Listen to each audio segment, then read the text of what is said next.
नमस्कार दोस्तों, जय श्री श्याम। अकाउंटेंसी का नेक्स्ट टॉपिक है बैंक समाधान, बैंक रिकंसिलिएशन स्टेटमेंट। दोस्तों, आप केवल एक लाइन में समझें कि बैंक स्टेटमेंट, ये बैंक समाशोधन विवरण क्या होता है या बैंक रिकंसिलिएशन क्या होता है। तो देखो, आजकल सारे लेन देन बैंक के माध्यम से होते हैं। बैंक के माध्यम से जो लेन देन होता है वो बैंक द्वारा जो पासबुक दी जाती है उसमें उसकी एंट्री होती है। ठीक है, उसमें एंट्री होती है, या अपन बैंक का स्टेटमेंट निकला के लाते हैं, उसमें उसकी एंट्री होती है। ठीक है, तो वो तो क्या होगी, बैंक की पासबुक है। दूसरा क्या है, अपन खाता बही में पढ़ा था, कैश बुक खाता बही का हिस्सा है। ठीक है, उसमें कैश बुक होती है, उसमें इन सभी लेन देन जो नगद लेन देन होते हैं उनकी एंट्री की जाती है। तो कैश बुक में जो नगद लेन देन हो रहा है, कैश बुक का नगद लेन देन है। ठीक है, साथ में जो बैंक में लेन देन हो रहा है, ऐसे में अपना बैंक में जो अपना अमाउंट पड़ा है उसमें और जो अपनी कैश बुक में है अमाउंट है उसमें, दोनों में समानता रहनी चाहिए। क्योंकि अपन लेन देन कैसे कर रहे हैं, नगद वाला कर रहे हैं, नगद वाला लेन देन कर रहे हैं, तो बैंक में जितने रुपए पड़े हैं उतने ही अपने कैश बुक में नगद रहने चाहिए। तो इसलिए कई बार क्या होता है, इन दोनों में मेल नहीं होता। इन दोनों में मेल नहीं होने के कारण इनका मेल मिलाया जाता है, उसी को ही क्या बोलते हैं, बैंक समाशोधन विवरण बोलते हैं, बैंक समाधान बोलते हैं, या बैंक रिकंसिलिएशन स्टेटमेंट बोलते हैं। बैंक समाशोधन विवरण भी इसी को ही कहा जाता है। देखो, आधुनिक युग में प्रत्येक व्यवसायी के लिए बैंक की सेवा अत्यधिक महत्वपूर्ण है। प्राय व्यापारियों द्वारा बैंक में व्यावसायिक लेन देनों के लिए चालू खाता रखा जाता है। कैसा खाता रखा जाता है? चालू खाता। व्यापारी करंट अकाउंट का प्रयोग करते हैं व्यापार में। बैंक संबंधी व्यवहारों का व्यापारी अपने यहाँ लेखा करने के लिए रोकड़ बही में कॉलम होते हैं। रोकड़ बही किसको बोलते हैं? कैश बुक को। ये बही है जो अपन खाता बही में पढ़े थे, उस तरह ये क्या है, बही है में एक कॉलम होता है, उसका नाम है बैंक कॉलम। क्या होता है? बैंक कॉलम होता है। इसमें कई तरह के कॉलम है। देखो, 3 कॉलम होते हैं इसमें। एक तो डिस्काउंट का कॉलम है, एक कैश का कॉलम है, नगद का कॉलम है, एक है बैंक का कॉलम। तो ये कैश बुक 2-3 तरह की होती है। एक तो 1 कॉलम वाली, एक 2 कॉलम वाली और एक 3 कॉलम वाली। तो ये जो सैंपल दिख रहा है आपको 3 कॉलम वाली कैश बुक का है। ठीक है, बना बनाया फॉर्मेट बुक मिलती है। उसमें ये पक्ष तो आपका क्रेडिट पक्ष है और ये पक्ष आपका डेबिट पक्ष है। आपको दिख रहा होगा वैसे सही।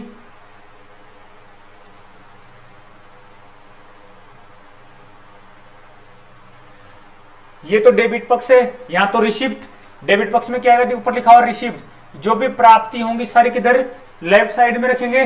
डेबिट पक्ष में जो अपन पेमेंट करेंगे, यहाँ लिखा हुआ कॉस्ट में पेमेंट करेंगे, वो किस साइड में आएगा, क्रेडिट साइड में आएगा, कैश बुक में। ठीक है, तो अपने पिछले महीने का 1 मई लिखा हुआ है, 1 मई का बैलेंस था, उसको अपने का क्या था, कैश में था, कैश में लिख दिया। फिर उसके बाद में A&C कंपनी, कोई कंपनी है, उससे पैसे प्राप्त हुए, नगद कितने 98,980 रुपये प्राप्त हुए। डिस्काउंट कितना है, 20 डिस्काउंट का उल्लेख कर दिया। ऐसे ही अपने कैश प्राप्त हुआ बैंक में सीधा 980 रुपए, तो बैंक नगद बैंक में आया तो बैंक में लिख देंगे। अगर नगद अपने हाथ में आता है, कैश इन हैंड आता है, तो क्या लिखेंगे, कैश में लिखेंगे। तो कॉलम है डिस्काउंट, तो डिस्काउंट कॉलम में ऐसे इनको लिख दिया जाता है। ये इनका लास्ट में ऐड कर लिया। ठीक है, इधर पेमेंट साइड है। पेमेंट में अपन ने ये पेमेंट करा है, ये पेमेंट करा था। अब ध्यान रखना, ये योग जो यहाँ योग आ रहा था, ये योग और ये योग हमेशा बराबर रहना चाहिए। इसको बराबर करने के लिए मेरा ये जोड़ा हुआ है। ये जो सैंपल है इधर वाला, बैंक वाला तो 7,945 इधर है, 7,945 ही इधर है। लेकिन ये वाला है ना, ये वाला कम है। ये वाला कम कितना है, 11,000 में इनका सबका टोटल घटाएंगे ना तो कितने आएंगे, 7,380 आएंगे। ऐसे में ये पूरा योग था, इसमें 7,003 इसका योग था, उसमें 7,380 जोड़ दिए, इसलिए कितना हो गया, 11,950 हो गया। 11,300 इसका मतलब अपने पास क्या है, बैलेंस है। इस बैलेंस को अपन नेक्स्ट में ले लेते हैं, आपके लेकिन काम का नहीं है। नहीं समझ में आ रहा है तो कोई दिक्कत नहीं है। ठीक है, आपको तो ये ध्यान रखना है, कैश है, कैश बुक है।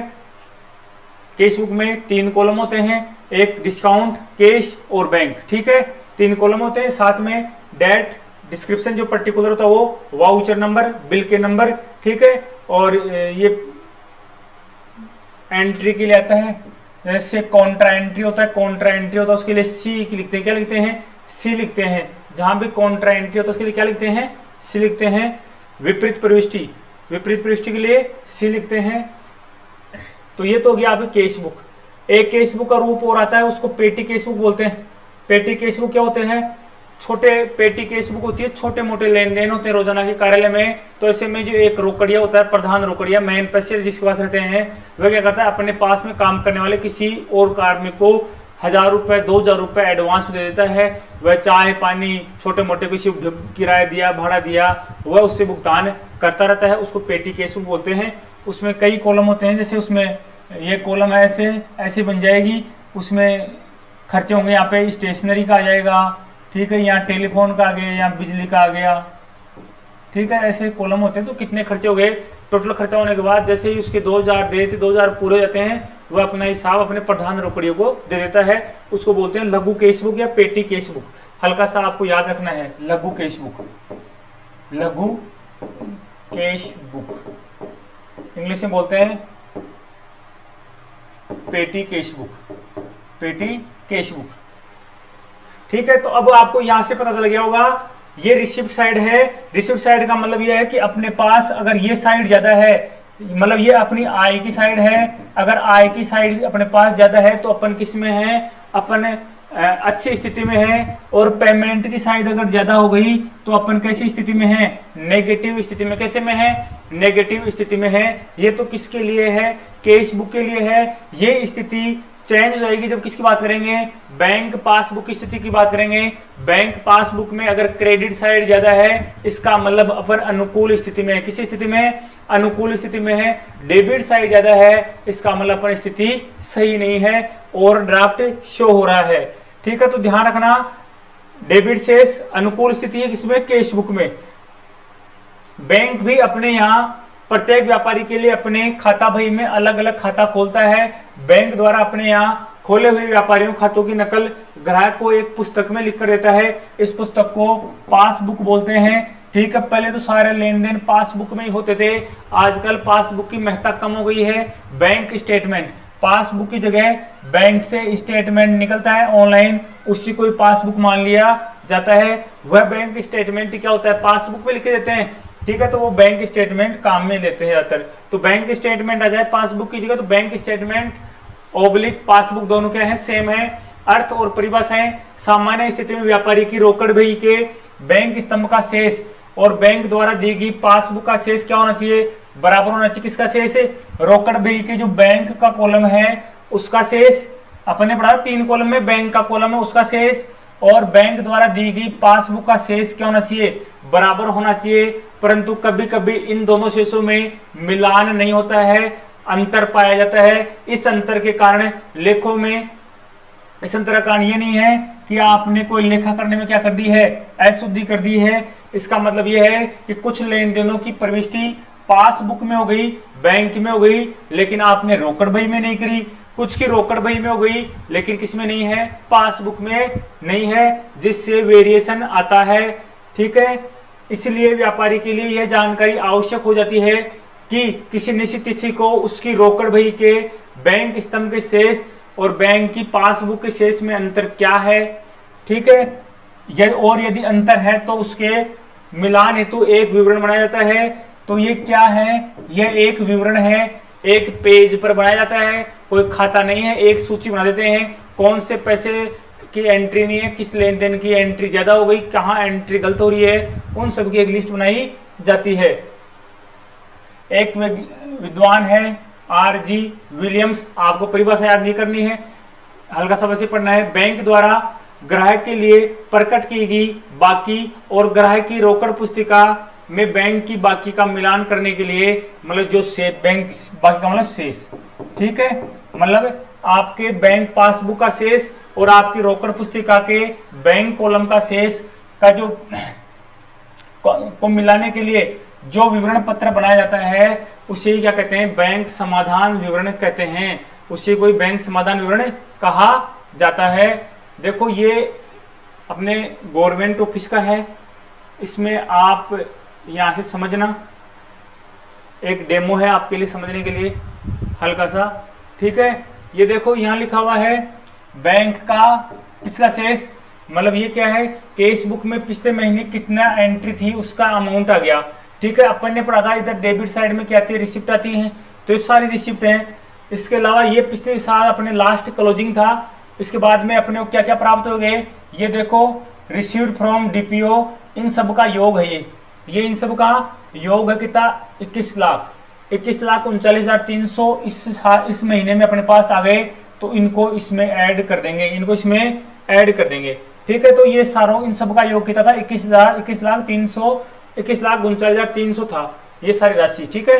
या तो इसको उठा दो आप यहाँ से, इसमें ये सब जोड़ लो, या मैंने मेरे हिसाब से क्या है इसको बना रखा था ऐसे, ठीक है, ये मेरे द्वारा बनाया गया है।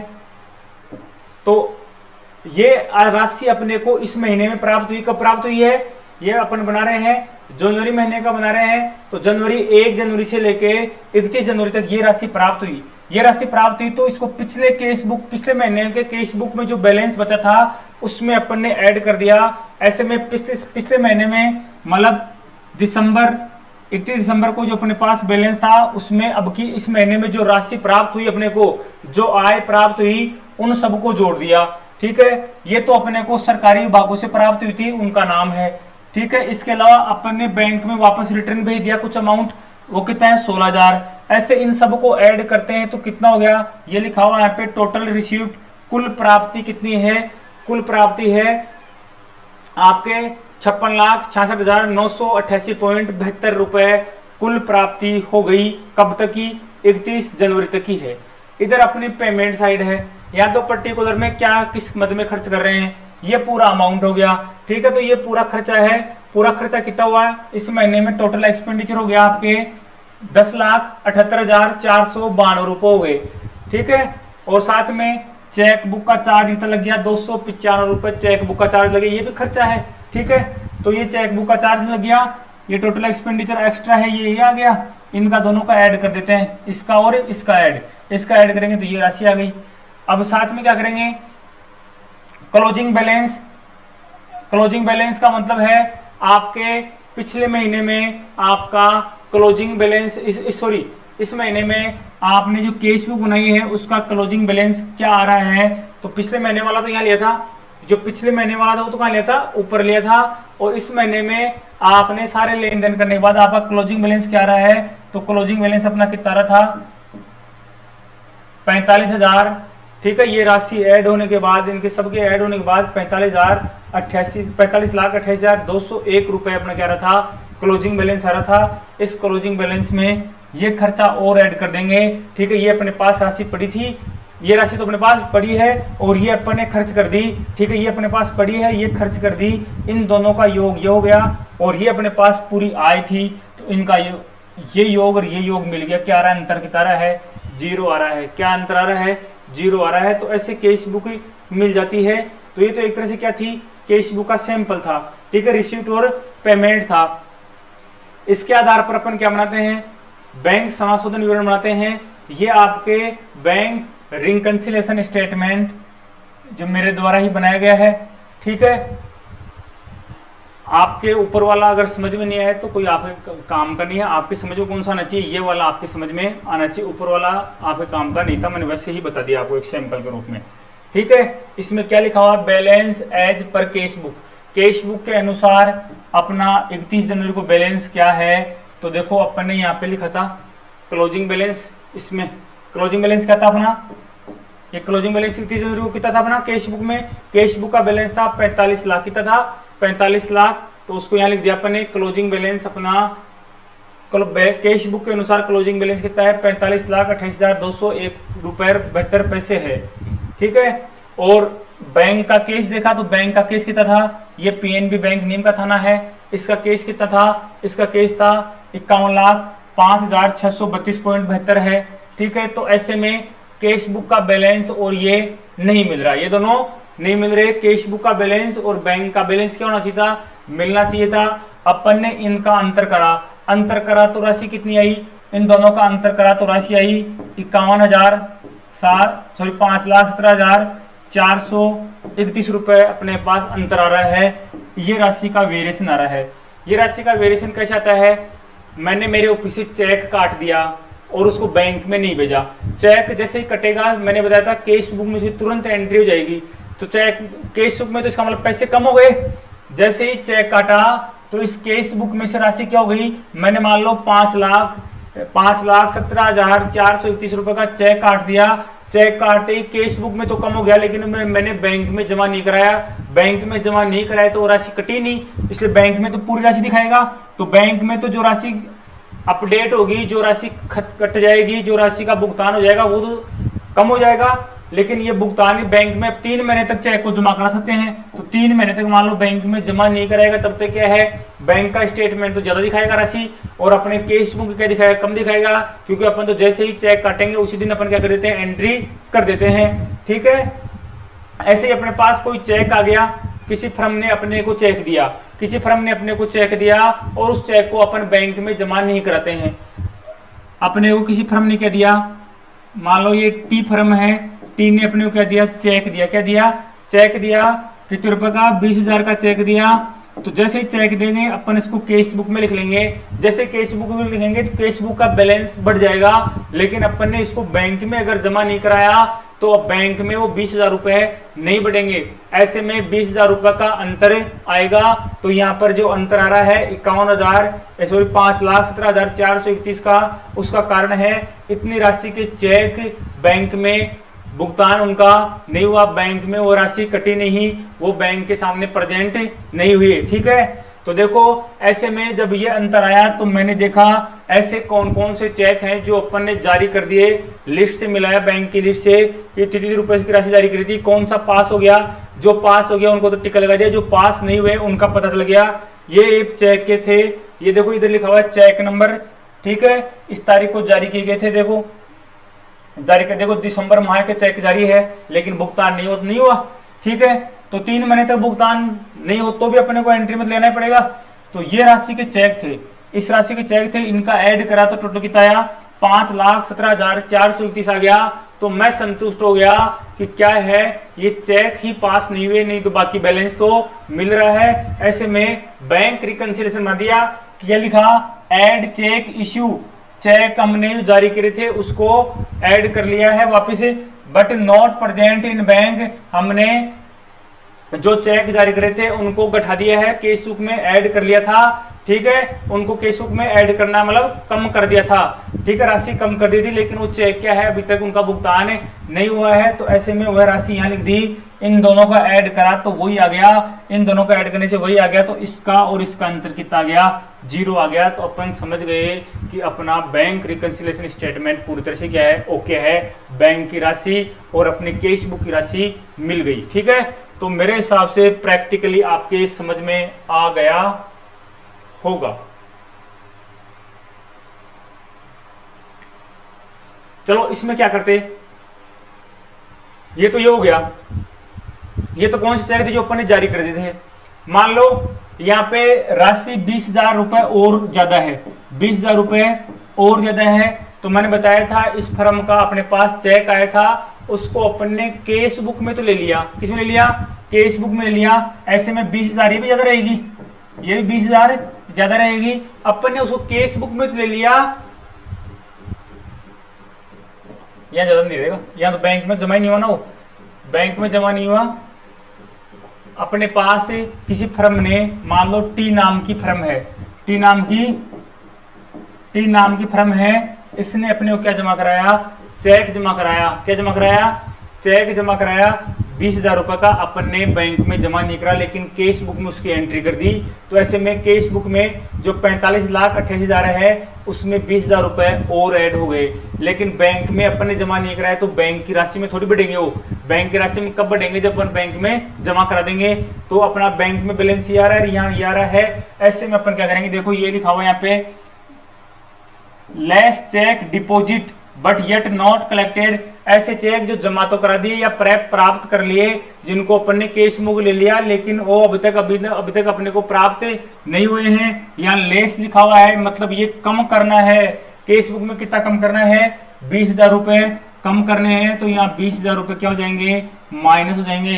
ये 20,000 क्या होंगे, ये 20,000 होंगे माइनस, ये क्या होंगे माइनस होंगे, ये माइनस एंट्री होगी, ये क्या होगी माइनस एंट्री होगी। तो देखो ये 20,000 पहले जुड़ गए थे, यहाँ कम हो जाएंगे तो वापस कितने आ जाएंगे, वही राशि आ जाएगी, बैंक का इनका स्टेटमेंट मिल जाएगा। मतलब आप समझ गए होंगे, कुछ कम करना पड़ता है, कुछ बढ़ाना पड़ता है केस बुक में। बैंक में तो आप बढ़ा नहीं सकते, बैंक का तो किसे चलता है, बैंक के सिस्टम से चलता है। बैंक के पासबुक में आप बढ़ा सकते हो क्या राशि, ये पास राशि जोड़ दो 20,000 रुपए, उसमें अपन चेंज नहीं करेंगे, अपन चेंज करेंगे तो कहाँ करेंगे, केस बुक में करेंगे। केस बुक ही अपने पास रहती है, उसी तक अपना दायित्व है, वहीं तक अपनी जिम्मेदारी होती है। ठीक है, तो अपने रिकॉर्ड में अपन ये चेंज कर लेते हैं। ये एंट्री आपको केस बुक में वापस नहीं करनी होती है, कहीं आप ये 20,000 रुपए बोले माइनस कर दिए तो वापस केस बुक में एंट्री कर दें। ये तो एक स्टेटमेंट बनाना होता है आपको रिकॉर्ड ली कि हमारा स्टेटमेंट क्या है, वर्तमान में अपने पैसे हटके वो कहाँ हैं, अपने कौन से चेक हैं जो जारी नहीं है, अपने बैंक का स्टेटमेंट और केस बुक का स्टेटमेंट मिल रहा है या नहीं मिल रहा। तो इससे कई प्रकार की जानकारियां अपने को मिलती हैं। कार्टर के अनुसार बैंक समाधान विवरण एक ऐसा विवरण पत्र है जो बैंक विवरण द्वारा दिखाए गए बैंक शेष तथा रोकड़ बही के बैंक खानों द्वारा दिखाए गए बैंक शेष का मिलान करने के लिए बनाया जाता है। वही है परिभाषा। क्या परिभाषा आपने प्रैक्टिकली समझ लिया सब चीजें। बैंक समाधान विवरण की आवश्यकता क्या है और इसका महत्व क्या है। आवश्यकता तो यह है अपने कौन कौन से चेक जारी हुए थे, वो मिले जो भुगतान उनका हुआ या नहीं हुआ, ऐसे कोई चेक जो अपन ने जमा कराई वो अपने खाते में आए या नहीं आए। ठीक है, ऐसा कोई खर्चा बैंक द्वारा लगा तो नहीं दिया गया जो अपने केस बुक में नहीं है। ठीक है, अपन ने किसी को चेक, अपने व्यापारी, अपने काम करने वाले किसी कर्मचारी को चेक दिया था, उसने वह चेक सही जगह पर लगाया या नहीं लगाया, खुद ने तो कोई गबन नहीं कर लिया, उन सब का जानकारी से मिलती है।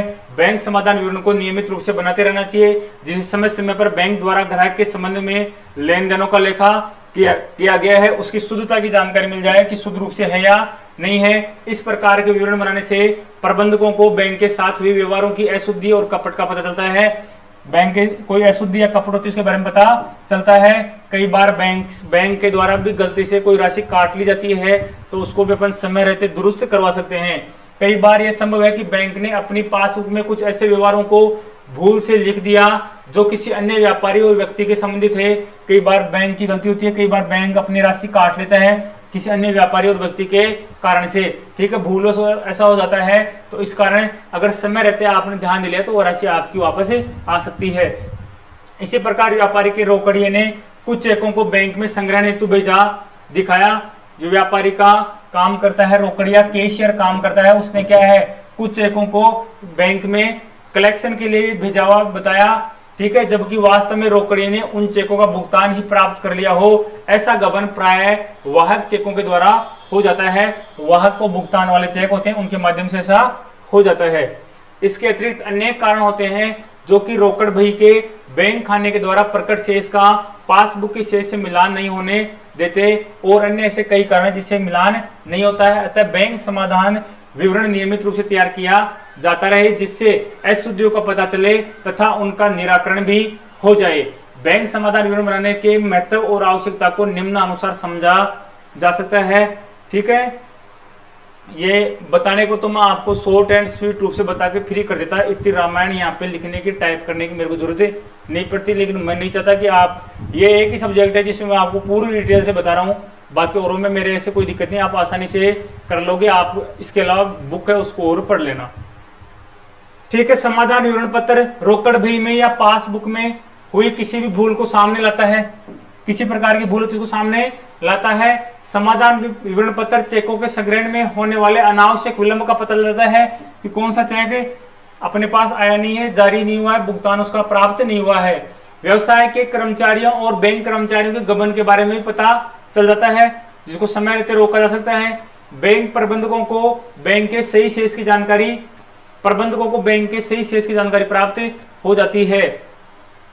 रोकड़ बही और पासबुक के जो शेष होते हैं उनमें अंतर आ जाता है। उस अंतर का क्या कारण होता है?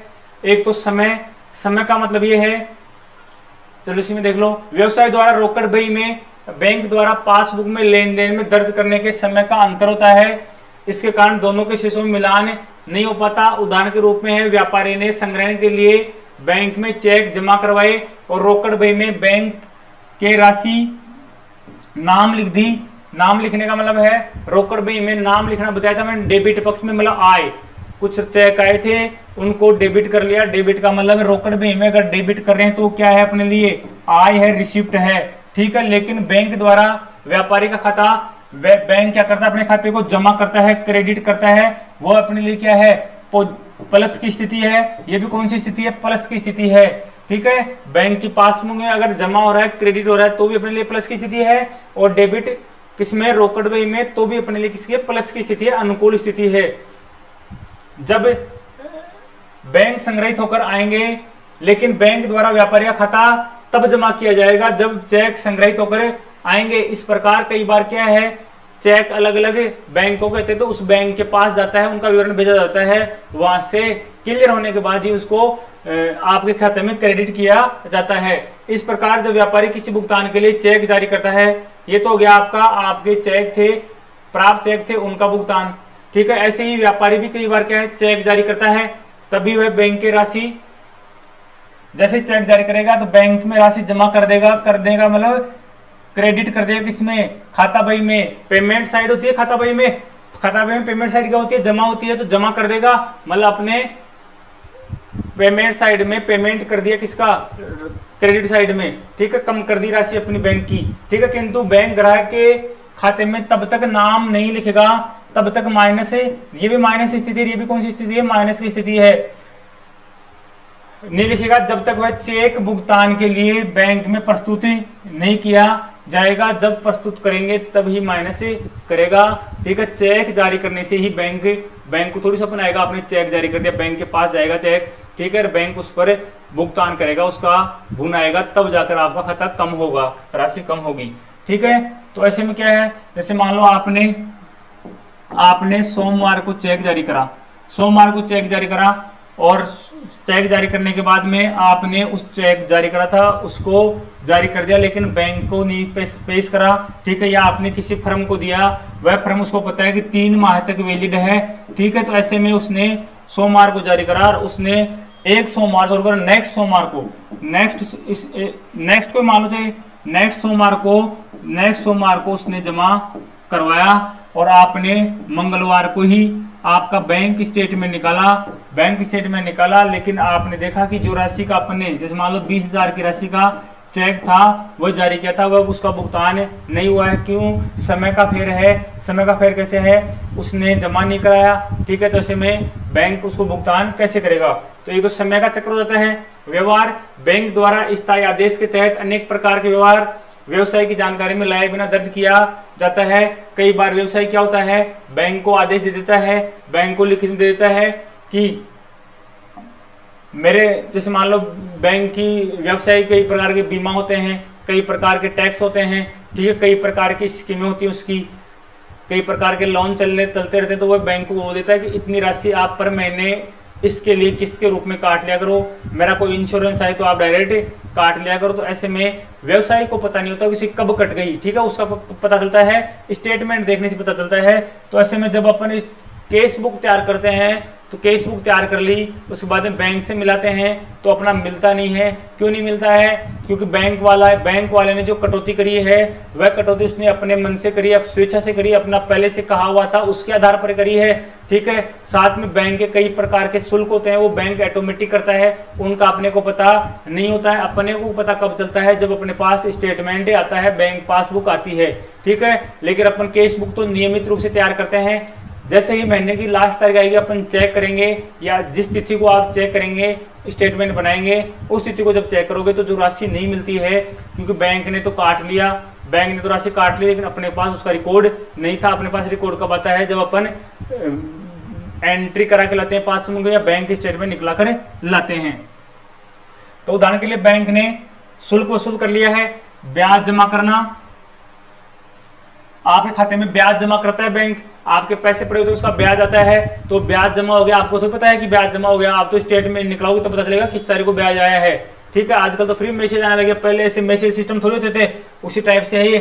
बैंक लॉकर सा किराया, बैंक में आपने लॉक ले रखा है, उसका किराया वह तुरंत नाम कर देगा, चालू खाते से आवर्ती खाते में, ऋण खाते में, किस्त का हस्तांतरण आदि उपरोक्त व्यवहारों की व्यापारी को जानकारी तभी हो पाती है जब वह बैंक विवरण स्टेटमेंट प्राप्त करता है अथवा पासबुक में नकल देखता है, तब जाकर पता चलता है, तब जाकर उनको कैश बुक में वो लिखता है, ठीक है, तब जाकर उसका स्टेटमेंट बनता है। अशुद्धियां बैंक द्वारा व्यवसायी के खाते में अथवा रोकड़िए द्वारा रोकड़ बही में की गई अशुद्धियों के कारण भी कई बार क्या बैंक की गलती से या रोकड़ी की गलती से अशुद्धि हो जाती है, उससे भी मिलान नहीं आता है। उदाहरण के रूप में बैंक द्वारा किसी दूसरे व्यक्ति का चेक व्यापारी के खाते में भूल से लिख दिया हो, शेष को आगे ले जाने में कई बार कैशियर शेष को आगे ले जा रहा है, उससे कोई अशुद्धि हो जाए, कोई व्यवहार रोकड़ भई में या कैश या बैंक द्वारा लिखने से छूट जाए, ठीक है, उससे भी क्या है समस्या आ जाती है। अंतर के प्रमुख कारण क्या है? संग्रह के लिए चेक बैंक में जमा कराए किंतु शेषों के मिलान की तिथि तक उनका संग्रहण नहीं हुआ, आप बता दिए इसके बारे में, ठीक है। व्यापारी द्वारा चेक जारी किया गया किंतु बैंक में भुगतान हेतु प्रस्तुत नहीं किया गया, आप पढ़ लेना।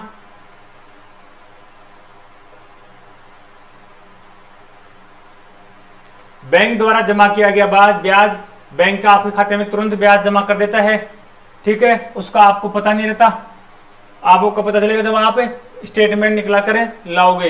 बैंक आपके खाते में जमा करेगा तो आपके बैंक जमा करेगा वो तो क्या कहलाएगा? क्रेडिट कहलाएगा। बैंक अपनी पासबुक क्या कहलाएगा? वो बैंक आपके खाते में जमा करेगा। बैंक आपके खाते में जब जमा करेगा तो क्या कहलाएगा? क्रेडिट कहलाएगा। लेकिन जब आप उसको रोकड़ बही में किसमें लिखोगे? रोकड़ बही, जिसको क्या बोलते हैं? कैश बुक बोलते हैं। जब आप उसे कैश बुक में लिखोगे तो वो अपने लिए क्या है? आय है। कैश बुक में आय किस पक्ष में लिखते हैं? डेबिट साइड में लिखते हैं। किधर लिखते हैं? डेबिट साइड में लिखते हैं। तो आप बाद में बैंक समाशोधन विवरण तो बना लेना, उसके बाद में इसकी एंट्री जो आय आई थी उसकी एंट्री करनी होती है, तो एंट्री किधर करेंगे? डेबिट पक्ष में करेंगे। वो अपने लिए क्या है? आय है, ब्याज की प्राप्ति हुई है। बैंक द्वारा वसूला गया ब्याज, बैंक द्वारा वसूला जा रहा है ब्याज, तो बैंक अपनी राशि कम कर रहा है। ऐसे में जब कम करेगा तो क्या कौन सी पक्ष आएगा? डेबिट पक्ष। बैंक का कौन सा पक्ष? डेबिट पक्ष। कौन सा क्या होगा इसमें? माइनस। क्या होगा? माइनस होगा। और अपन यहाँ भी क्या है? पेमेंट साइड में पैसा अपना जा रहा है, तो रोकड़ बही में क्या करेंगे? रोकड़ बही में अपन करेंगे क्रेडिट पक्ष। क्या करेंगे? क्रेडिट पक्ष करेंगे। ये कौन सा पक्ष है? ये आपके लिए माइनस का पक्ष है। ये कौन सा पक्ष था? प्लस का पक्ष था। तो इसके बारे में मैं ज्यादा बताऊंगा नहीं, आप समझ गए होंगे। बैंक शुल्क है। बैंक कई प्रकार के सेवा शुल्क लेता है आपसे। कोई चेक भुगतान करने का है, कोई आपका स्टेटमेंट देने का होता है, कई बार आपने चेक बुक ली है तो उसका शुल्क होता है। कई प्रकार के शुल्क होते हैं, वो अपने आप ही काटता रहता है, ठीक है। तो बैंक काटेगा, तो बैंक अगर आपका शुल्क काटेगा तो क्या करेगा? नाम क्या करेगा? डेबिट करेगा। क्या करेगा? डेबिट करेगा। आप उसे क्या करोगे? कैश बुक में क्रेडिट करोगे। किसी व्यक्ति के द्वारा बैंक में व्यापारी के खाते में सीधी राशि जमा कराने पर किसी व्यक्ति ने सीधे ही, व्यापारी ने सीधे ही, जैसे मान लो आपने सीधे ही फीस जमा करा दी, मेरे को भी नहीं बताया, मेरे को पता नहीं चला, आपने फीस जमा करा दी। फीस जमा करा दी, मेरे को पता चला जब मैंने स्टेटमेंट निकलाया तो ये पैसे आए हैं, ठीक है, आपका नाम आएगा, ठीक है, तब पता चलता है। तो ऐसे में कई बार सीधे पैसे रहते हैं। तो अगर आपने मेरे को बताया नहीं, तो मैं मेरे कैश बुक में रोजाना, कैश बुक बताया था, कैश बुक रोजाना लिखी जाती है, तो मैं रोजाना लिखूंगा, तो मेरे को तो पता ही नहीं आपने कब जमा कराए। मतलब जब लिस्ट निकलेगी तब पता चलेगा। जब मैं बैंक रिकंसिलिएशन बनाऊंगा, तो बैंक रिकंसिलिएशन बनाऊंगा उस तारीख तक तो मैं अपनी कैश बुक क्लोज कर चुका हूँ। क्लोज करने के बाद में क्या है भाई, बैंक रिकंसिलिएशन कब बनाया जाएगा? जब आप कैश बुक क्लोज कर दोगे, कैश बुक का आपको बैलेंस पता चल गया, ये बैलेंस है, उस बैलेंस से बैंक के बैलेंस का अंतर करोगे तभी पता चलेगा ना। तो कैश बुक तो उस समय क्लोज हो जाती है। उस एंट्री को जो आपने सीधे जमा कराए थे उसको बाद में लिखा जाता है, उसको बाद में लिखा जाता है, ठीक है। तो यार इसमें अगर आपको पता नहीं है तो ऐसी तिथि, इनको तिथिवार लिखने की आवश्यकता नहीं होती है, जो आपकी बिना जानकारी की सीधी राशि आती है। तो ये आय पक्ष में लिखेंगे। आय पक्ष मतलब आपको कैश बुक में कौन से पक्ष में लिखोगे? कैश बुक के डेबिट पक्ष में लिखा जाएगा। और बैंक क्या करेगा? आपके खाते को क्या करेगा? बैंक आपके खाते को क्रेडिट कर देगा। बैंक आपके खाते को क्रेडिट कर देगा। तो ये आपके पास सूचना नहीं होने पर आप एंट्री नहीं कर पाओगे। व्यापारी के खाते में स्थायी आदेश से किए गए भुगतान, कभी कभी व्यापारी व्यापारी आदेश देता है कि बिजली का बिल है मेरा, इनकम टैक्स है, ये कोई बिल आए तो उनका सीधा भुगतान कर देना। तो बैंक सीधा भुगतान कर देता है। बैंक सीधा भुगतान करेगा तो आपका अकाउंट में राशि क्या होगी? कम होगी। कैश बुक में लिखोगे तो पेमेंट हो गया, पेमेंट होगा तो क्रेडिट साइड हो जाएगी, बैंक राशि काट रहा है, आपके खाते में राशि कम कर रहा है, तो डेबिट साइड, बैंक में डेबिट साइड और आपके कैश बुक में क्रेडिट साइड एंट्री होगी। ठीक है, बैंक द्वारा व्यापारी की तो आपकी राशि तो कट गई, बैंक ने भुगतान कर दिया, आपकी राशि कट गई, आपको पता नहीं, कैश बुक में लिखा नहीं, तो अंतर आएगा, वो अंतर आएगा। बैंक द्वारा व्यापारी की तरफ से कुछ प्राप्तियों को एकत्रित करना, व्यापारी द्वारा बैंक को अपनी कुछ और से कुछ प्राप्तियों को प्राप्त करने का आदेश भी दे दिया जाता है, जैसे अंशों पर लाभांश, ऋण पत्रों पर ब्याज, विनियोगों पर होने वाली आय आदि प्राप्त करने का आदेश दे दिया जाता है। जैसे ही खाते में जमा करेगा तो आपके खाते में क्रेडिट होगा। ठीक है, तो राशि आपको पता नहीं है, राशि आपके खाते में आ गई। ठीक है, तो राशि अगर आपके खाते में क्रेडिट होगी, आपको पता नहीं है, तो आप डेबिट नहीं कर पाओगे।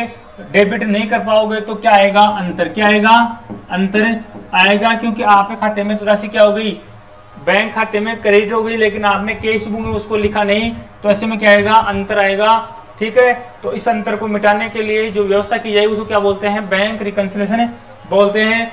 बैंक से बुनाए गए बिलों का अनादर होना, आपने बैंक से जो बिल थे, receivable bill, RB, bill receivable, sorry क्या लिखेंगे, बिल रिसीवेबल जो प्राप्त होने थे, ठीक है, उनका अनादर हो गया, तो ऐसे में आपने तो बट्टे पर भुगतान कर लिया था, उनका प्राप्त कर लिया था, तो वो भी क्या है, अनादर हो गए, तो आपकी राशि कट जाती है, तो उसकी एंट्री का भी आपको पता नहीं रहता है। आपको कब पता चलता है, जब आप स्टेटमेंट निकलाते हो। बैंक अथवा व्यवसाय द्वारा त्रुटि तो वही है, लिखने में शुद्ध हो जाए, किसी का नाम दूसरे नाम चढ़ा दे, उसको कहते हैं त्रुटि। बैंक समाधान विवरण बनाने के लिए रोकड़ बही व पासबुक के शेषों के अंतर के कारण ज्ञात करना। सबसे पहले आप बैंक समाधान विवरण बनाओगे, उसके लिए सबसे पहले क्या करना पड़ेगा, आपको अंतर के कारणों को ज्ञात करना पड़ेगा। अंतर के क्या कारण है, अंतर के कारण ज्ञात करोगे तब जाकर अपने को पता चलेगा। इसके लिए निम्न प्रकार से अंतर के कारण, तिरंगा रैली निकल रही है, आपको डीजे की आवाज आ रही होगी। ये 15 अगस्त के अवसर पर देश प्रेमी राजनेताओं द्वारा तिरंगा रैली निकाली जा रही है, तिरंगा रैली वाहन पर।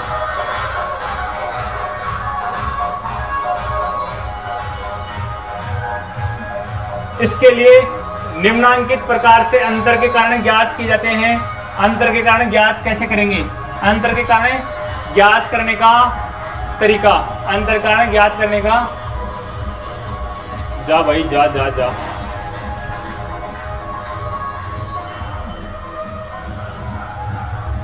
रोकड़ बही के नाम पक्ष में दर्ज मदों व पासबुक के क्रेडिट वाले खाने में दर्ज मदों का मिलान। देखो मैंने बताया था, रोकड़ बही का जो नाम पक्ष मतलब डेबिट पक्ष, ये क्या कहलाता है, आय, ये क्या कहलाता है, आय। ठीक है, ऐसे ही पासबुक का क्रेडिट पक्ष है, वह पेनल्टी क्या कहलाता है, रिसिप्ट कहलाएगा, वह भी क्या कहलाएगा, रिसिप्ट कहलाएगा। अपने पास आए हैं, यहाँ पे अपने पास आए हैं, तो इनमें कोई वेरिएशन तो नहीं आ गया, इसमें अपने लिख दिया और इसमें नहीं लिखा हो, इसमें है जो इसमें नहीं है, तो ये अंतर आ रहा है। तो यहाँ से पता चलता है कौन सा लेखा लिखने में रह गया। ऐसी मदें जो रोकड़ बही के नाम पक्ष में है किंतु पासबुक के जमा पक्ष में दर्ज नहीं है। ऐसी मदें जो पासबुक के जमा पक्ष में क्रेडिट साइड में है लेकिन रोकड़ बही के नाम पक्ष में नहीं है, दोनों में हो गई तब तो अंतर आएगा ही नहीं। दोनों में हो गई मतलब पासबुक के तो जमा पक्ष में और वही एंट्री किसमें, रोकड़ बही के नाम पक्ष में।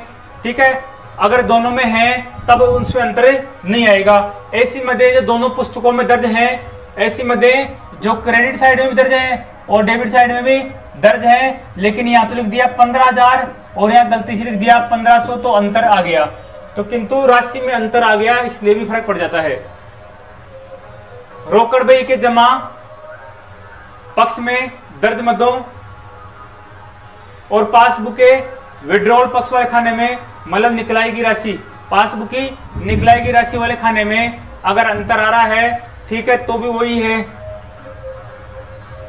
ऐसी मदों को छांट कर अलग लिख दिया जाता है जिससे पता चलता है कौन सी मदों में दिक्कत हुई है। ऐसी मदें जो रोकड़ बही के जमा पक्ष में तो दर्ज है किंतु पासबुक के प्रत्याहरण क्या है, निकालना, निकाली हुई राशि कौन सी कहलाएगी, डेबिट पक्ष में दर्ज नहीं है। ऐसी मदें जो पासबुक के डेबिट पक्ष में तो दर्ज है, किंतु रोकड़ बही के जमा पक्ष में दर्ज नहीं है। ऐसे मध्य दोनों में दर्ज है, किंतु उनमें क्या है, अंतर है, किंतु उनमें क्या है, अंतर है। ये तो भाई बहुत बड़ी तिरंगा रैली निकल रही है। उपरोक्त प्रकार से मिलान कर लेने पर उन सभी कारणों की जानकारी हो जाती है जिनसे दोनों पुस्तकों में शेष का अंतर आ रहा है। जहां जहां अंतर आ रहा है उस अंतर को अलग से पेज में लिख लेते हैं, अलग से पेज में लिख लेते हैं, उनको साइड में लिख लेते हैं, उनको साइड में लिख लेते हैं। जहां जहां अंतर है उनको साइड में लिख लेते हैं। जैसे मैंने बनाया था ना लिस्ट चेकों की, वैसे लिस्ट बना लेते हैं, फिर उनको ऐड करते हैं। ऐड करने के बाद देखते हैं अब सेट हो रहा है कि नहीं हो रहा, वापस सेट नहीं होता तो वापस पूरा खंगाला जाता है रिकॉर्ड। तो ऐसे चलता है जब तक दोनों का अंतर 0 नहीं आ जाए। बैंक समाधान विवरण बनाने की प्रक्रिया क्या है? बैंक समाधान विवरण बनाने की प्रक्रिया निम्नानुसार बनाई जाएगी। क्या है? अंतर के कारणों को ज्ञात करना। सबसे पहले अंतर का क्या कारण आ रहा है उसको ज्ञात कराता है, उसको अलग से लिख लिया जाता है। आधार शेष का चयन करना।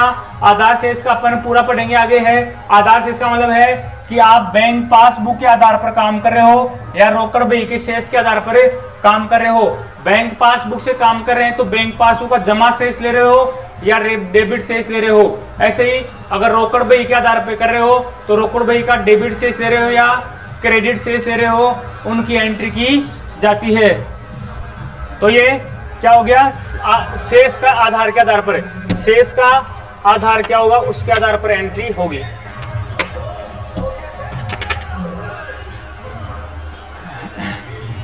ये आगे इसी के आधार पर अपन निकालेंगे तो आगे पूरा आ जाएगा। इसके लिए आगे चलते हैं। अंतर के कारण का प्रभाव। अंतर के कारण से क्या प्रभाव पड़ रहा है, शेष पर क्या प्रभाव पड़ रहा है उसके बारे में जानकारी से पता चलेगी। अंतर के कारण क्या प्रभाव पड़ा है, मतलब कौन सी मद बढ़ी है कौन सी मद घटी है। जो मद घटी बढ़ी है उनको कम करके वापस सेट करना होता है। प्रभाव का समाधान। अगर कोई मद एक्स्ट्रा बढ़ गई है तो उसको कम कर दिया जाएगा, कोई कम बढ़ी है तो उसमें जोड़ दिया जाएगा। पूरा पढ़ेंगे आगे, सीधा चलते हैं।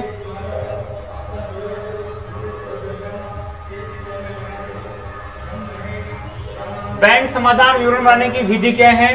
तो दो विधियां, कितनी विधियां हैं? 2 विधियां हैं। पासबुक के शेष के आधार पर और रोकड़ बही के शेष के आधार पर। पहली है रोकड़ बही के शेष के आधार पर। तो रोकड़ बही के शेष के आधार पर विधि है समाधान विवरण बनाने की, वह भी 2 प्रकार की है। रोकड़ बही के 2 शेष होते हैं, एक क्रेडिट शेष और एक डेबिट शेष। आप जानते होंगे, अपने बता दिया था मैंने आपको पहले ही।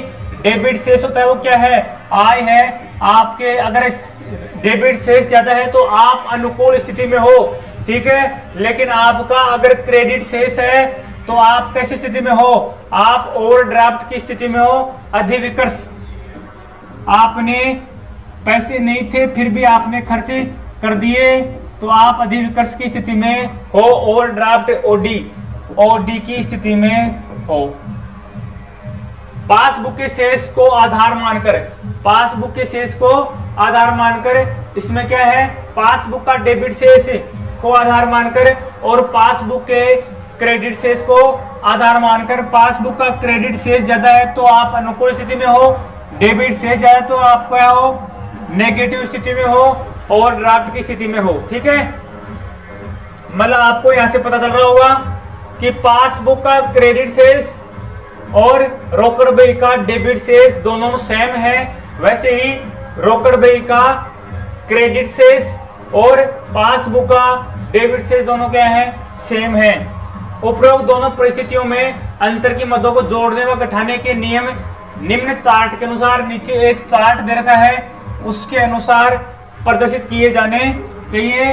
नीचे चार्ट दे रखा है चारों प्रक्रियाओं का, उसके आधार पर अपन निर्णय करेंगे। तो चलते हैं चार्ट पर। पहले तो आपको मेरे हिसाब से साफ दिख रहा है, मेरे को साफ दिख रहा है तो आपको भी चार्ट पूरी तरह साफ दिख रहा होगा। 11 पॉइंट है, आपकी बुक में भी दे रखा है, वहां से भी आप याद कर सकते हो। यहाँ साफ नहीं दिख रहा तो ठीक है। अब अपने यहां से समझ में आ गया ये क्या है? Cash book.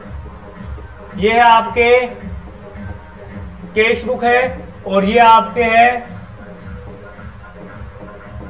पासबुक।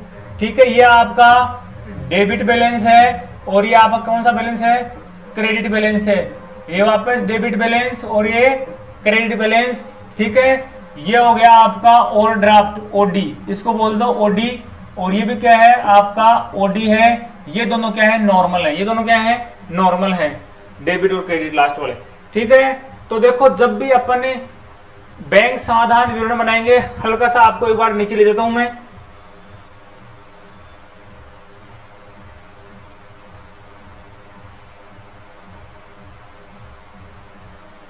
आपके पास ऐसा पर्सन है, ऐसे पर्सन तो क्या है आपके पास नहीं आने, ऐसे पर्सन आपके पास है नहीं आने। ये तो क्या है कॉलेज लेवल में, स्कूल लेवल में आते हैं, लेकिन यहीं से आपके ऑब्जेक्टिव बनेंगे। अशोक की रोकड़ बही 30 अप्रैल 2016 को 14,500 डेबिट शेष बता रही है। क्या बता रही है, डेबिट शेष बता रही है। तो मतलब अपने को डेबिट शेष के आधार पर बनाना है। क्या बता रही है, रोकड़ बही बता रही है। तो रोकड़ बही के डेबिट शेष को आधार मानते हुए समाधान विवरण बनाना है। प्रश्न से ये समझ में आ रहा है। ठीक है, पासबुक से मिलान करने पर निम्नलिखित अंतर के कारण, पासबुक से ये अंतर बता रहा था, डेबिट से बता रही थी, तो अंतर करा, तो अंतर से कारण ज्ञात हुए हैं, जो कारण नीचे दिए गए हैं। इनके आधार पर आप समाधान विवरण बनाओ। इसने कहा है कि 4,000 के चेक निर्गमित करे, किंतु बैंक में अभी तक भुगतान हेतु प्रस्तुति नहीं हुए।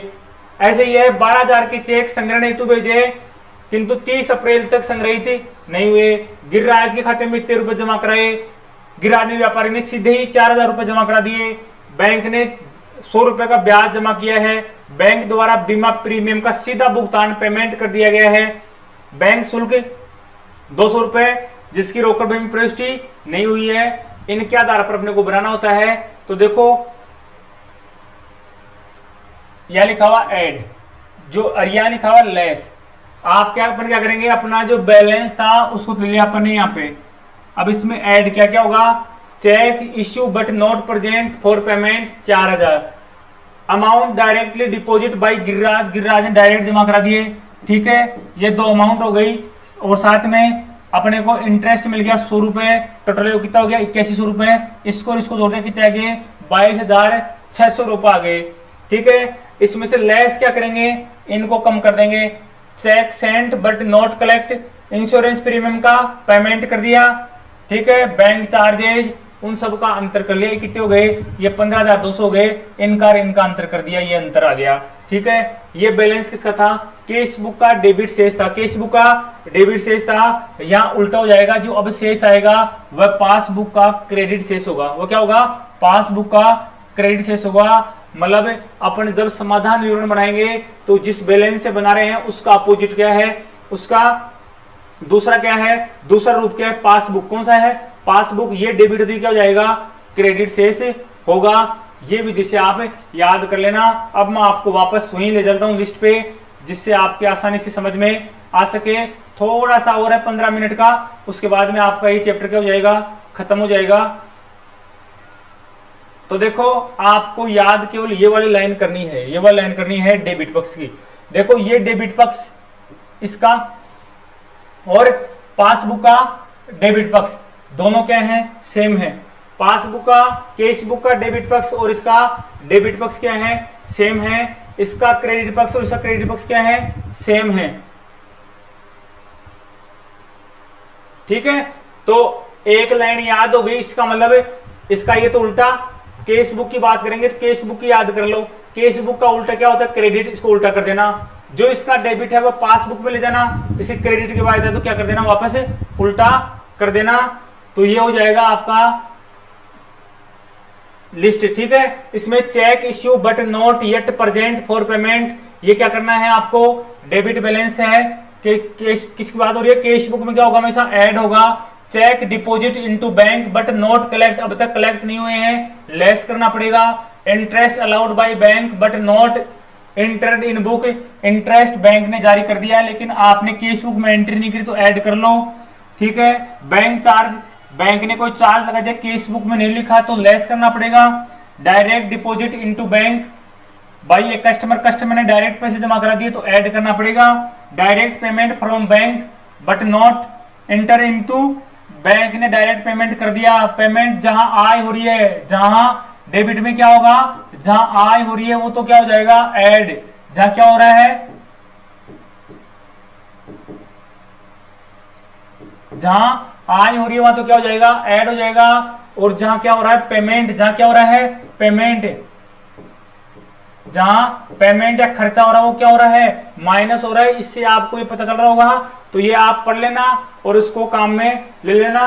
रोकड़ बही के नाम से इसके आधार पर, मतलब रोकड़ बही का मतलब केस बुक के नाम से इसके आधार पर क्या बनाना, बैंक समाशोधन विवरण बनाना। तो सामान्यतः रोकड़ बही का नाम शेष, डेबिट शेष ही होता है। मुख्य रूप से आपको पता चला गया, वैसे भी अपन देखा था डेबिट शेष होगा तब ही रोकड़ बही अनुकूल स्थिति में है। तो रोकड़ बही का सामान्यतः शेष कौन सा होगा, डेबिट शेष ही होगा, क्रेडिट शेष नहीं होना चाहिए सामान्यतः, ठीक है। क्रेडिट शेष होने का मतलब है ओवरड्राफ्ट हो गया, ठीक। तो बैंक में धन जमा है, इसका मतलब है बैंक में क्या है धन जमा है। अतः जब रोकड़ बही का नाम शेष दिया हुआ है तो उसका आधार मानते हुए बैंक समाधान विवरण बनाया जाता है। रोकड़ बही के नाम शेष में अंतर के विभिन्न कारणों को जोड़ने व घटाने से जो शेष आएगा वह पासबुक का शेष होगा। मैंने बताया था उल्टा होगा, वहां डेबिट है तो वहां जो शेष आएगा वो क्या कहलाएगा पासबुक का क्रेडिट शेष, क्या कहलाएगा पासबुक का क्रेडिट शेष कहलाएगा। यदि अंतर की राशि धनात्मक है, अंतर की राशि धनात्मक है तो पासबुक का जमा शेष, पासबुक का जमा शेष क्रेडिट शेष कहलाएगा, ठीक है। अगर अंतर की राशि क्या है ऋणात्मक है, अंतर कर रहे हैं तो ऋणात्मक आ रहा है, शेष क्या आ रहा है ऋणात्मक आ रहा है, इसका मतलब क्या है ओवरड्राफ्ट हो गया। तो क्या होगा वो पासबुक का नाम शेष होगा, क्या होगा पासबुक का नाम शेष होगा।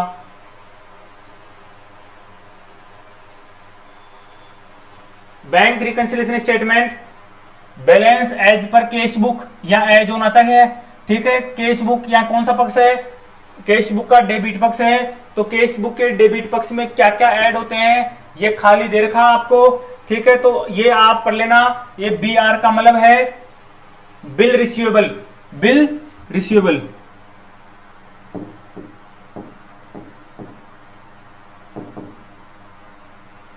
बिल रिसीवेबल, ठीक है। तो यही फॉर्मूला अपन नीचे काम में लेंगे। ये आपका एग्जाम्पल है, 4000 के चेक निर्गमित किए गए किंतु बैंक में प्रस्तुत नहीं है। Cheque issued of 4000 but not yet present for payment. तो देखो ये लिखा हुआ है cheque issue but not yet present for bank. आप इंग्लिश में पढ़ना, इंग्लिश में ही प्रश्न को पढ़ना, ऐसे क्वेश्चन आए तो, ठीक है। तो ये क्या होगा ऐड होगा, तो अपन ने ऐड कर दिया। तो मैंने देखो पहले से लगा रखे हैं जो अपने, ये है आगे 12000 के चेक बैंक में संग्रहण हेतु भेजे, लेकिन क्या वो संग्रहित नहीं हुए, कलेक्शन नहीं हुए, तो क्या होगा माइनस होगा, ठीक है। गिरिराज द्वारा व्यापारी के खाते में सीधे ही कितने रुपए जमा करा दिए 4000 रुपए जमा करा दिए, तो क्या कर देंगे प्लस कर देंगे, ठीक है। बैंक में बैंक ने 100 रुपए का ब्याज जमा करा दिया, ब्याज जमा हो तो क्या होगा प्लस होगा, ठीक है। बैंक द्वारा बीमा प्रीमियम के 3000 रुपए का सीधा भुगतान पेमेंट हो गया तो माइनस करेंगे। बैंक शुल्क 200 रुपए वसूल किया गया जिसका रोकड़ में प्रविष्टि नहीं है, तो प्रविष्टि करने के लिए माइनस कर देंगे, यही प्रक्रिया है। तो ऐड वाला लिख दिया, केस बुक का बैलेंस तो ऊपर लिख दिया, और ये जो मैंने पहले बता दिया वो लिख दिया। 4000 रुपए प्रेजेंट नहीं वो गिरिराज ने जमा करा दी वो लिख दिए, और जो ब्याज क्या है ये तो सब क्या थी आय थी, ये सब क्या थी आय थी, उनको लिख दिया यहाँ पे, ठीक है। रिसिप्ट थी, ये सब क्या है एक तरह से माइनस वाले हैं। Cheque sent for collection but अभी तक चेक भेज दिया आपने, चेक आपने कलेक्शन के लिए भेज दिया। जैसे ही बैंक में आप चेक भेजोगे तो आप अपनी केस बुक में क्या कर लेते हो ऐड कर लेते हो, क्या कर लेते हो ऐड कर लेते हो, ठीक है। लेकिन वो बैंक के खाते में नहीं पहुंचे, बैंक आपके खाते में अभी तक उनका भुगतान नहीं हुआ है, लेकिन आपने उनकी एंट्री करे थी तो उनको कम करना पड़ेगा। आप बैंक में तो उनको जोड़ नहीं सकते, बैंक के पास में तो कब जुड़े होंगे वो जब आप रियल में भुगतान हो जाएगा तभी जुड़ेंगे। तो ऐसे में आप क्या है इसका समाधान उन्होंने क्या होगा, आपने जो एक्स्ट्रा जोड़ लिया बैंक में नहीं पूछा उसको कम कर देंगे तो ये माइनस हो जाएगा, ठीक है। Insurance premium paid by bank, सीधा सीधा ही इंश्योरेंस प्रीमियम का पेड कर दिया, ठीक है। उसको कर देंगे माइनस कर देंगे, भुगतान हुआ है। Bank charges not yet entered in cash book, bank ने चार्ज लगा दिया और आपको पता नहीं, तो भी क्या कर देंगे, माइनस कर देंगे। मतलब जो खर्चा हुआ है वो सब क्या हो जाएगा, माइनस हो जाएगा। साथ में ऐसा भुगतान चेक का जो बताया था मैंने, आपने चेक कैश बुक में ऐड कर लिया लेकिन वो किस में नहीं गया, बैंक में अभी तक उसका भुगतान नहीं हुआ, आपके खाते में वो पैसे क्रेडिट नहीं हुए, तो उसको वापस क्या कर देंगे, माइनस कर देंगे। ठीक है, तो इनका दोनों का अंतर, इसका और इसका अंतर कितना आ रहा है, 7,400 रुपया आ रहा है। यहाँ लिखा हुआ था कैश बुक का डेबिट शेष, ठीक है, प्लस में आ रहा है, प्लस में आ रहा है, इसका मतलब क्या हो जाएगा, ये क्रेडिट का लाएगा, पासबुक का क्रेडिट शेष कहलाएगा। अगर माइनस में आता तो पासबुक का क्या कहलाता, डेबिट शेष कहलाता। क्या कहलाता, डेबिट शेष कहलाता, जो ओवरड्राफ्ट को दिखाता। ठीक है, रोकड़ बही के जमा शेष को आधार मानकर, रोकड़ बही के अनुसार बैंक खाने का जमा शेष क्रेडिट बैलेंस दिया हुआ हो तो अगर क्रेडिट बैलेंस दे रखा है रोकड़ बही में, तो बताया था रोकड़ बही में बैलेंस जो अनुकूल है वो कौन सा है, डेबिट वाला होता है। ये क्या है, माइनस को शो करेगा, मतलब आपने एक्स्ट्रा रुपए खर्च कर दिए, आपके पास थे नहीं। ठीक है, तो अंतर के कारणों को जोड़ने या घटाने के पश्चात जो शेष आएगा वह बैंक, जो शेष आएगा ये क्रेडिट साइड है। ठीक है, जो शेष आएगा वो क्या कहलाएगा, नाम शेष कहलाएगा। नाम शेष कब कहलाएगा, पासबुक का जब क्या किस में आ रहा है, धनात्मक रूप में आ रहा है तो क्या कहलाएगा, नाम शेष कहलाएगा। जब ऋणात्मक रूप में आ रहा है तो क्या कहलाएगा, जमा शेष कहलाएगा। याद कर लेना आप। ओवरड्राफ्ट की स्थिति है, क्रेडिट की स्थिति है, तो किस किस को ऐड करेंगे, जो पेमेंट हो गए उनको, जो चार्ज लगा दिया उनको, कलेक्शन नहीं हुआ उनको, इन सबको क्या कर देंगे अपन, ऐड कर देंगे। कोई बिल है डिसऑनर्ड हो गया उसको ऐड कर देंगे। और लेस उल्टा होगा, जो प्रेजेंट, जो पहले पिछली बार में अपन ने क्या करे थे, ऐड करे थे, वो इसमें क्या होंगे, लेस होंगे, क्योंकि वो क्या था, डेबिट था, क्या है, क्रेडिट है। ठीक है, तो ये आप पढ़ लेना, मैं आपको इन चीजों को कराऊंगा। आपको एग्जाम्पल दे दिया मैंने, आप इस एग्जाम्पल के आधार पर कर सकते हो आगे। ये प्रविष्टियां हैं, ठीक है, इसकी प्रविष्टि किसमें करनी है, ये क्वेश्चन है, इसकी प्रविष्टि इसमें करनी है। अब इसके बारे में मैं क्या बताऊंगा आपको। ठीक है, ये क्रेडिट साइड का बैलेंस आ गया, ये ऐड वाली इनकम है सारी, ये ऐड वाली है। ठीक है, और ये कौन सी है, लेस वाली, ये क्या है, लेस वाली है, माइनस वाली है। अंतर कितना रहा है, ये ज्यादा है और ये क्या है, कम है। अंतर कितना रहा है, 29,775 रुपए। ठीक है, 29,775 आ रहा है। तो बैलेंस कैसा है, बैलेंस पॉजिटिव है, तो डेबिट बैलेंस क्या कहलाएगा, डेबिट बैलेंस कहलाएगा। पासबुक का डेबिट बैलेंस अगर माइनस में होता तो क्या लिखते हैं, क्रेडिट बैलेंस लिखते। ठीक है, वैसे भी ध्यान रखना, यहाँ क्रेडिट है तो यहाँ क्या आता है, मोस्टली डेबिट ही आएगा। पासबुक के शेष को आधार मानते हुए, तो ये चीजें तो बार बार बताने की जरूरत नहीं, आप पढ़ लेना।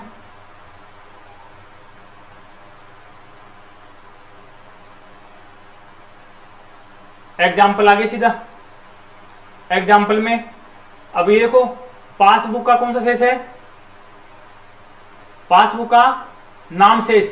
ठीक है, पासबुक का नाम शेष है, तो वही नियम लागू होंगे जो किसमें लागू हो रहे थे, जो पहले वाले में नियम लागू हो रहे थे, कैश बुक के डेबिट शेष में लागू हो रहे थे, वही नियम लागू होंगे।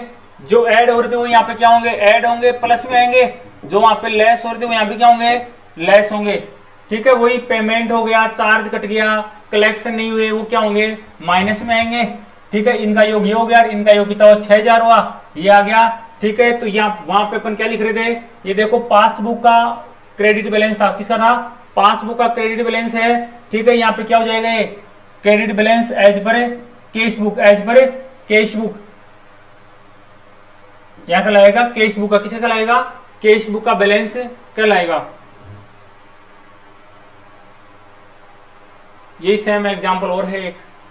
ठीक है, आप कर लेना, इसमें क्या है, आपको एग्जाम्पल मिल गया, आपको एग्जाम्पल इसमें समझाने कुछ है नहीं, डेबिट करना है, लेस करना है या क्या करना है, वो आपको किससे पता चलेगा, वो अपनी जो चार्ट था शुरू वाला उससे पता चलेगा।